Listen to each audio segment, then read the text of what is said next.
Keynes, welcome, sir. It's a pleasure. The pleasure's all mine. Your agenda. That won't be necessary. I am the agenda. Tell them I've arrived. And then tell them I've arrived. And your name is? Hayek? F.A. Hayek? With an H.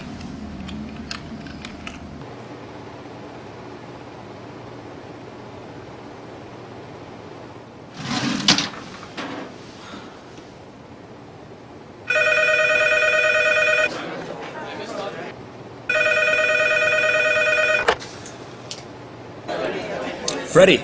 Yep. Keynes, Hey, listen, party at the Fed. Already? 20 minutes. Lobby. John Maynard Keynes. F.A. Hayek. Yeah, we're opposed. We oppose each other philosophically. In the same studio. We've been going back and forth for a century. I want to steer markets. I want them set free. There's a boom and bust cycle and good reason to fear it. Play low interest rates.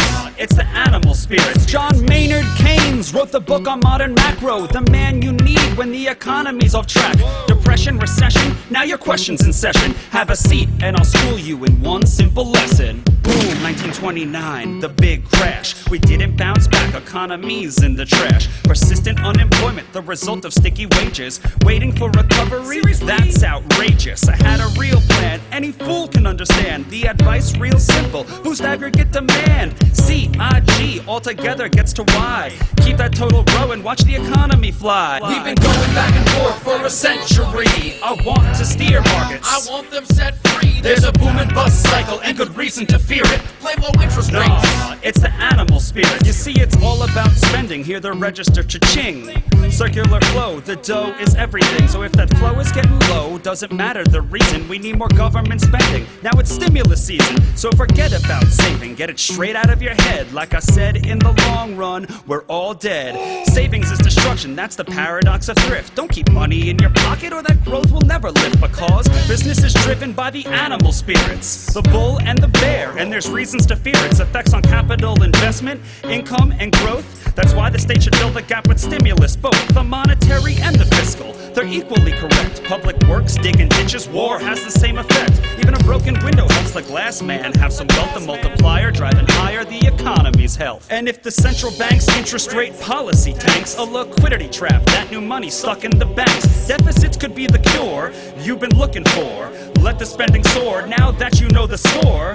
My general theory's made quite an impression. Revolution. I transformed the econ profession. You know me, modesty, still I'm taking a bow. So say it loud and say it proud, we're all Keynesians now. We've been going back and forth for a century. I want to steer markets. I want them set free. There's a boom and bust cycle and good reason to fear it. I made my case, Freddie H. Listen up, can you hear it? I'll begin in broad strokes, just like my friend Keynes. His theory conceals the mechanics to change. That simple equation, too much aggregation, ignores human action and motivation. Yet it continues as a justification for bailouts, payoffs by poles with machinations. You provide them with cover to sell us a free lunch. Then all that we're left with is debt and a bunch.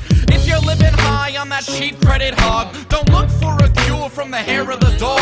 Real savings come first if you want to invest. The market coordinates time with interest. Your focus on spending is pushing on thread. In the long run, my friend, it's your theory that's dead. So sorry there, buddy, if that sounds like invective. Prepare to get schooled in my Austrian perspective. We've been going back and forth for a century. I want to steer markets. I want them set free. There's a boom and bust cycle and good reason to fear it. Play low interest rates. It's the animal spirit.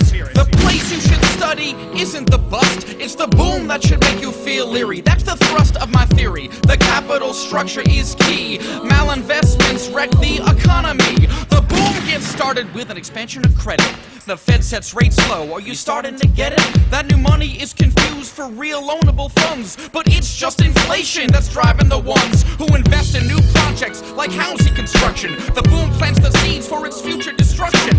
The savings aren't real, consumption's up too, and the grasping for resources reveals there's too few. So the boom turns to bust as the interest rates rise. Where the cost of production price signals relies. The boom was a binge, that's a matter of fact. Now it's devalued capital that makes up the slack.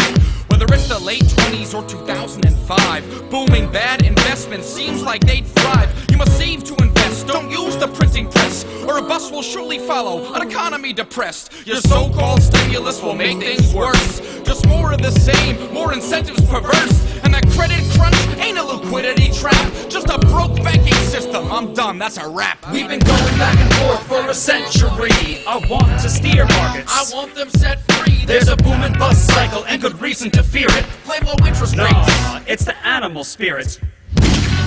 The ideas of economists and political philosophers, both when they are right and when they are wrong, are more powerful than is commonly understood. Indeed, the world is ruled by little else. Practical men who believe themselves to be quite exempt from any intellectual influence are usually the slaves of some defunct economist. The curious task of economics is to demonstrate to men how little they really know about what they imagine they can design. They've been going back and forth for a century.